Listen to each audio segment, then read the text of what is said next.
Hey guys, this is ALG. Welcome everyone back to Let's Play Suikoden 3. Alright, so basically we have Sena here. And we're pretty much going to celebrate our victory of pretty much getting our asses kicked for the most part. Wasn't even a true victory in my opinion. But whatever. We still got through it. It wasn't a major victory, so... what are you gonna do?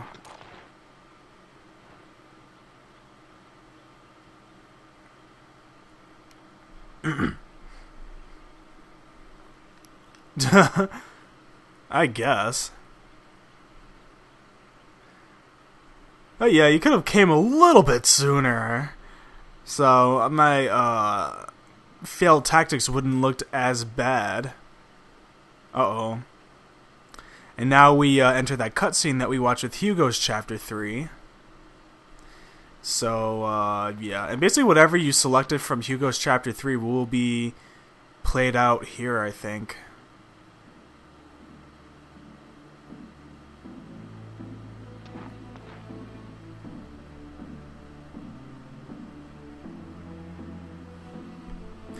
Oh, boy.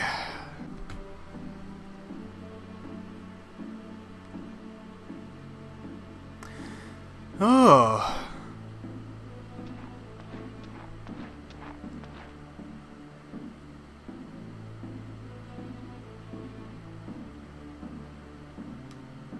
Again, a deep saying from Nash.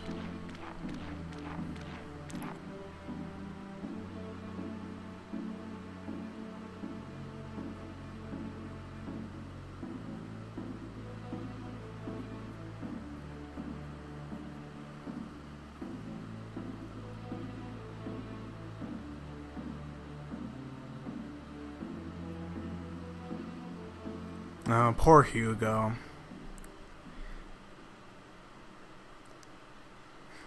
Again, like I said in Hugo's Chapter 3, I always felt more bad for Hugo than I did for Chris with her story.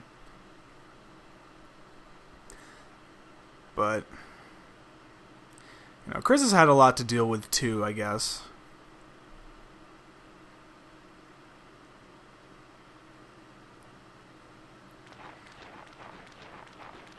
Uh-oh, here's Sergeant Joe.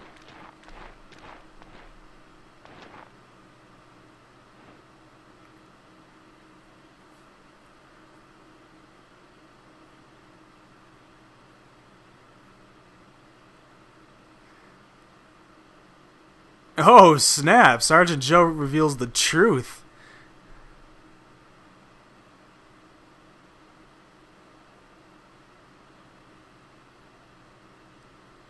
Uh-oh.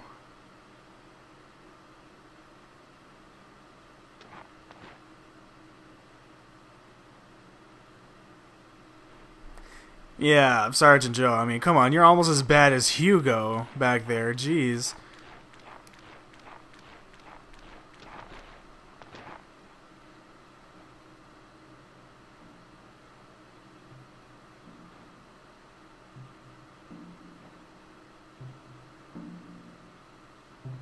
Ah. This is odd.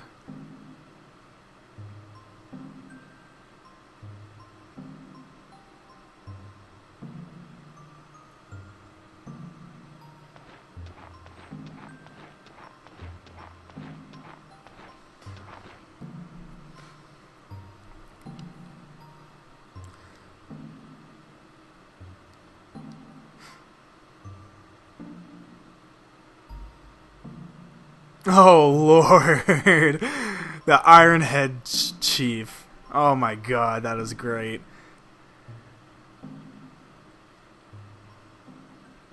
Alright, so we better get out of here anyway. That's probably a good idea.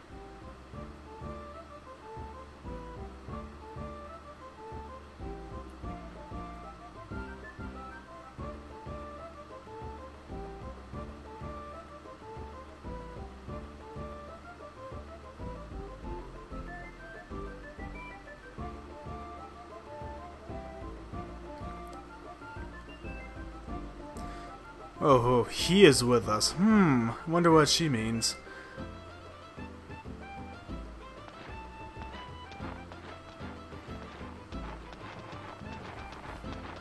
So off we go to Alma Kanan.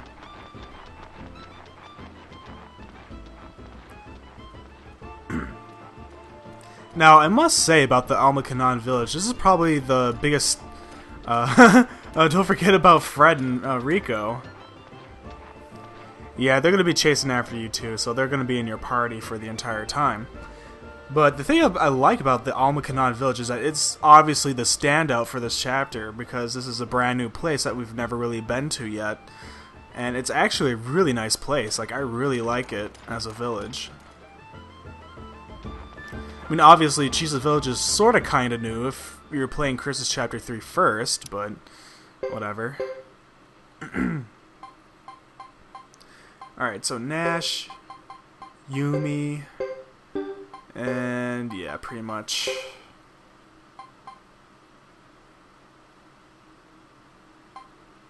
Yeah, I think we should be good.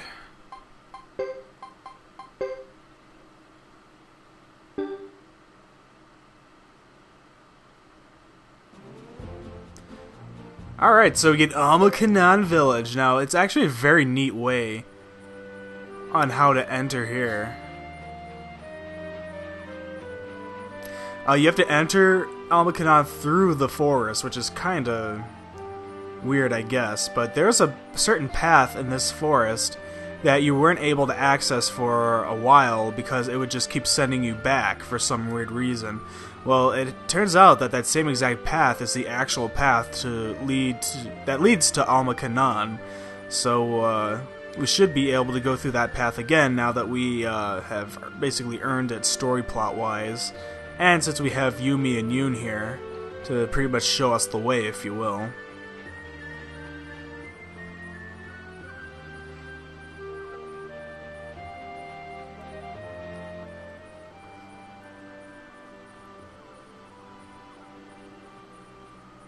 Yeah, it's the protective barrier basically reflects you and sends you back to where you started, so... They don't even know their own protective barrier, jeez.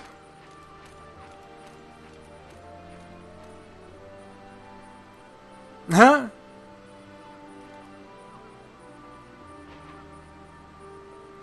Oh, like Fred, like you know where you're going. I hate it when Fred always takes charge. It's so dumb. Oh well.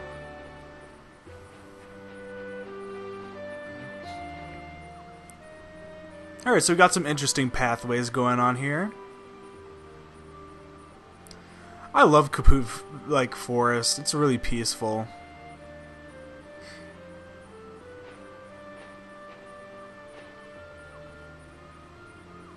Alright, keep that in mind. Yeah, let's just keep going from here on out.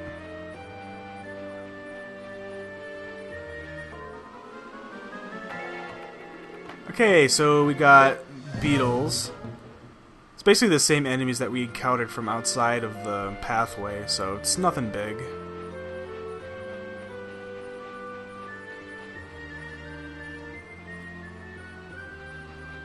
Alright. So we'll just go up here.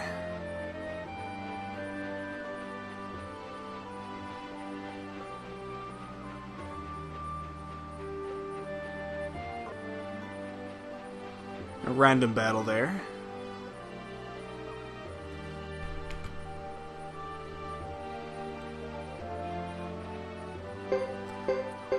Alright, now what you want to do is make sure that everybody's at maximum health.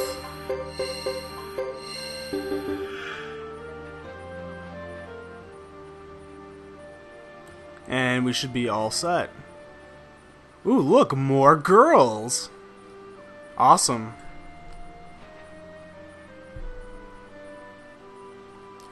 Alright, so this one, his name is Yuiri.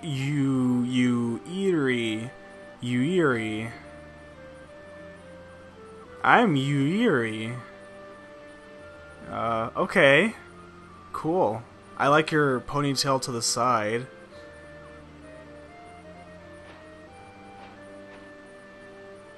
Side ponytail.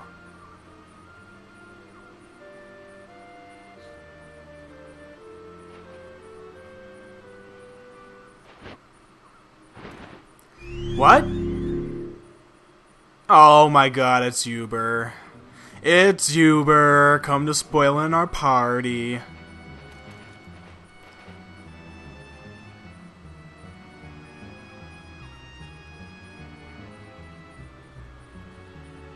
Nah, Nash, tell us what you really mean.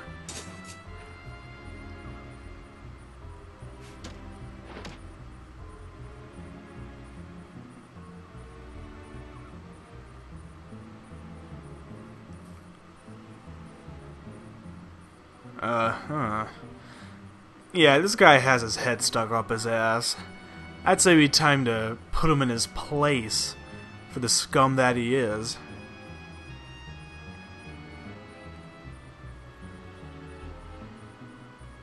And the space continuum. Yeah, sure. Just come up with that kind of story. Why don't you?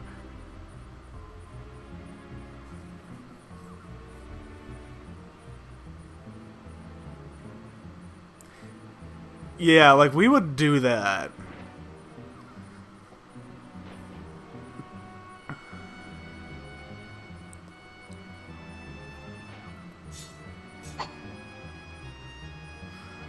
Oh boy. Alright, so Yuriri has joined. Now Yuriri is pretty much the same as Yumi. I mean, she's not really all that, I don't know. But, yeah, they're not too different from each other, I would say. For the most part, the Alma Kinan use crossbows, which I think is pretty cool.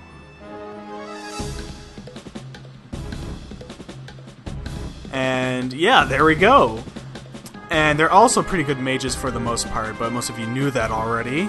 And now you have Uber here. Now, you gotta be careful with Uber because, well, obviously he's powerful, like we all know already. But if you're not careful, he can actually wallop your party at this point. So I would just be very careful about that. I would definitely send a Funeral Wind on him. And probably just do the Maximilian combo. It's going to be very straightforward, and you should be able to take him down within a few rounds if you're... Okay! I totally got my attack denied there, and he pretty much shaved off a third of Nash's health there.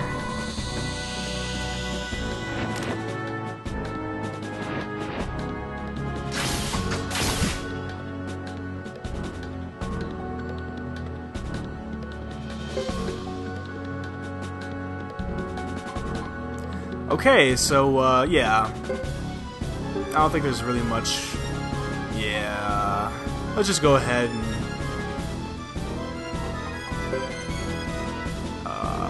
let's see... I don't know, Nash is kind of down there in terms of health, so maybe we should have Nash heal himself. Or maybe share... that.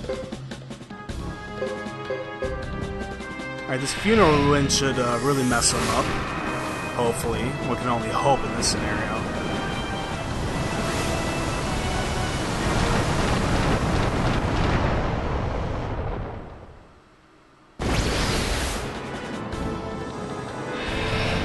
That did kinda good, I guess.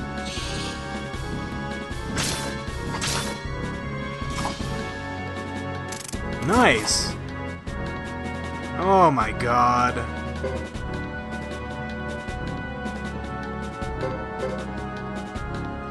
Come on, let's do it again. Let's see. Great Hawk, no. Well, we have the shredding. We could try that. And we could do a Maximilian combo again. Not too bad. Alright, usually when Huber's getting down in health points, he always has his Fury Rune on, for some reason. Or maybe he just gets Berserk automatically once he hits a certain HP point. So, that's always something to keep in mind, too. But he usually does nothing, so... Because Huber's already overpowered as it is.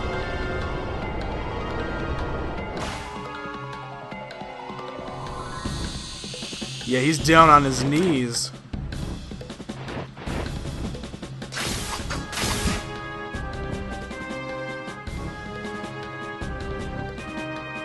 Alright, he should be down in the next turn, I think, so let's go ahead and finish this party, shall we?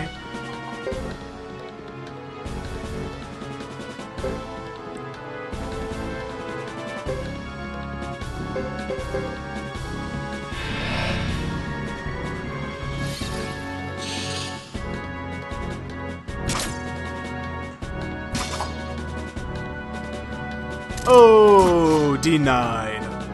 Ow, denied again. Sheesh. Oh, crap.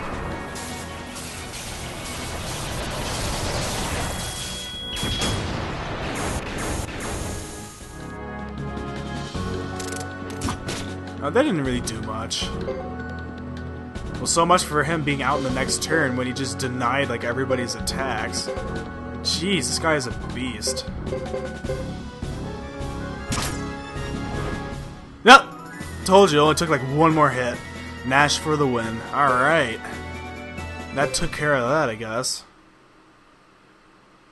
Well, at least Uber's gonna be pretty much leaving us alone for a little bit longer, anyway.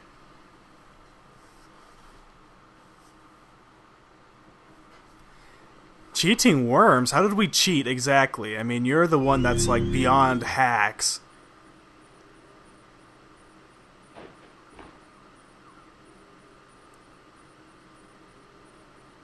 I know, Uber's not really a human. He's more of a force than a human. I'll tell you that much.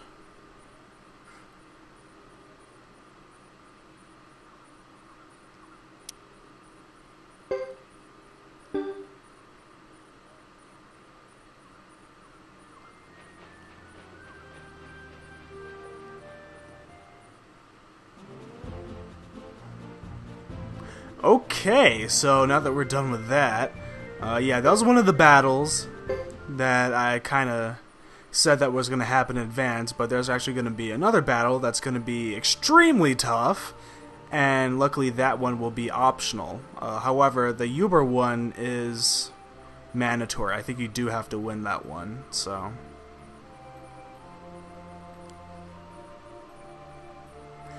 Yeah, as I said, I really do like this village. It's all like wood and stuff, but I don't know, there's some type of charm to it. So you got the donkeys here, the little moo horses, and we got the lots of trees, obviously. I mean, we're still in the forest for the most part. I love the music here too. I should probably just shut up and just listen to it, alright? So anyway, talk to this duck, you'll get an orange kennel. The kennels you give to the dogs, and that will obviously help out Kuroku in his chapters, which again I probably won't be doing, but whatever, we'll see about that. I probably just might brush up on them like after the LP is done. That's probably what I'll do anyway. I mean, Suikoden games have so much bonus content. It's almost like you have to like omit them from the actual LP because there's so much of it. I mean, you could practically make an LP just with Suikoden bonus mini games and just content in general. It's insane. It could go on for like another 100 episodes on this game if you really want to count in like 100% of it, you know. So, yeah, oh, and this is one of the only towns in the entire game that has both a tutor and a Bujutsu teacher in it. I think the only other ones are, like, Brass Castle and, obviously your castle, and, I think Vine del Zexe, too. So... But I think it's like the one of the only ones in Grassland that has both of them, which I think is pretty interesting.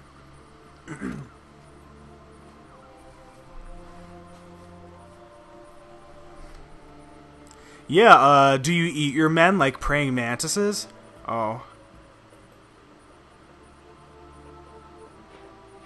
Kinky.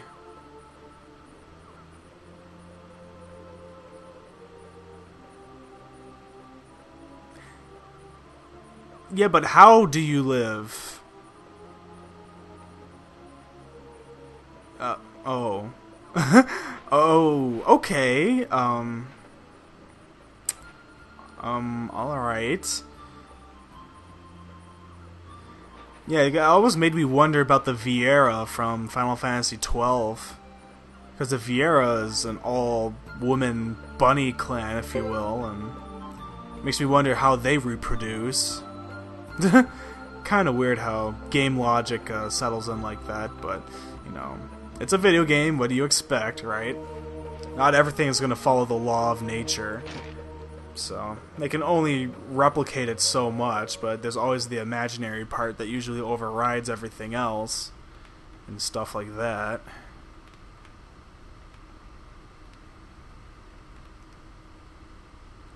So to entertain, I mean, this is an entire clan full of women. I mean, it's kind of hard not to have some form of entertainment. Oh, okay, that's enough with my pervy talk. Besides, this is important dialogue right here too, so I'll probably not talk as much for this. Probably just watch it.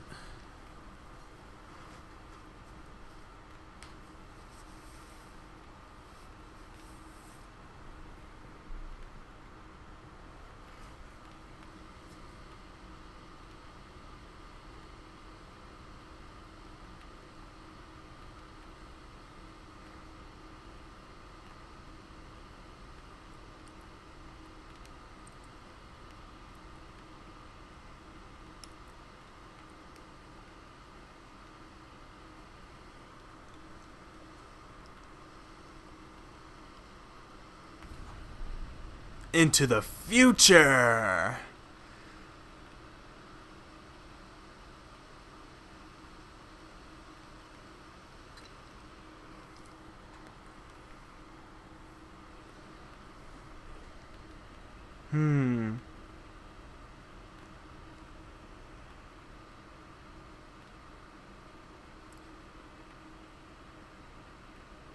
You guys remember the 27 true runes and how powerful they were.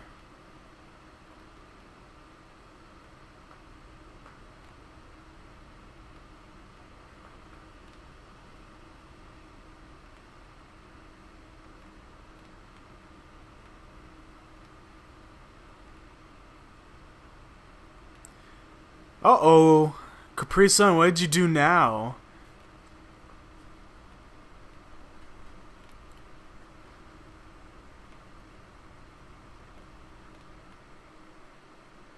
Oh crap, flashback time, here we go.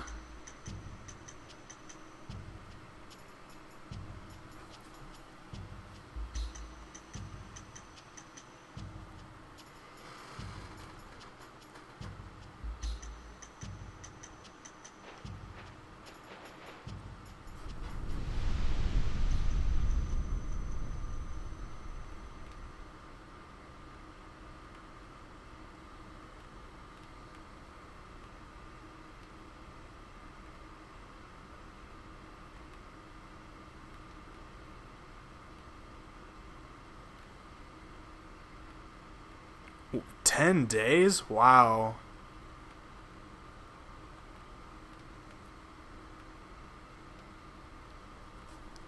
This is actually kind of funny how this works because, well, that's what the Fire Rune does in this game. If you're not careful with how you place your characters, it can attack both enemy and friend. So, that's always something to be careful about. Same thing with water runes. Like, water runes can accidentally heal foe and friend.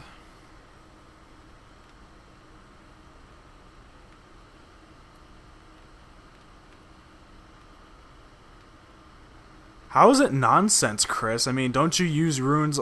Well, she hasn't really used a real rune of any kind, but still, I mean, runes usually indicate that there is something to deal with magic or spirits or whatever. You know, you'd think that Chris would understand a bit more.